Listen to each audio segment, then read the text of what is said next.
However, there were indeed rebellions more closely related to the indigenous people starting in 1780, like that of the mestizo descended from Spanish and Inca nobles, José Gabriel Condorcanqui, known as Tupac Amaru II, or the rebellion of the indigenous Julian Apaza, known as Tupac Katari.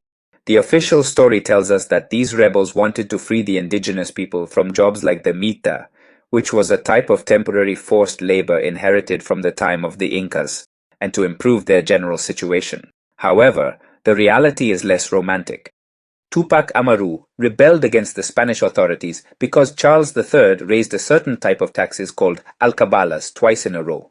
And to make matters worse, he created the viceroyalty of the River Plate, which also meant the creation of a new corresponding tax duty in La Paz. These taxes impacted the freight transport businesses of Condorcanqui, who was also dealing with financial difficulties due to his debts.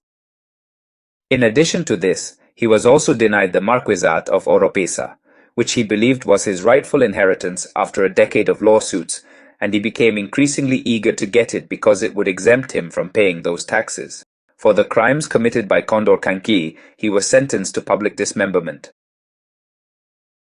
This revolt had significant impacts across many parts of South America, causing tens of thousands of deaths, and becoming the greatest massacre in the whole 18th century of Hispanic America. In no sense was it a rebellion of Americans against the Spaniards, as it was the descendants of the Incas, gathered in the Council of the 24 Incas, who supplied indigenous troops to fight in favor of the Spanish Empire and to curtail the rebellion of Tupac Amaru II. While Condorcanqui's rebellion came to include everyone from indigenous people to Creoles and even some Spaniards, Tupac Katari's rebellion was a deliberate attempt at ethnic cleansing against everything Spanish. Their summons read like this: the sovereign Inca king of the Aymaras commands that all the corregidores, their ministers and caciques, collectors and other dependents, as well as all the chapetones, criollos, women, children of both sexes, and every person who appears to be Spanish or who is at least dressed in imitation of such Spaniards, be put to the sword.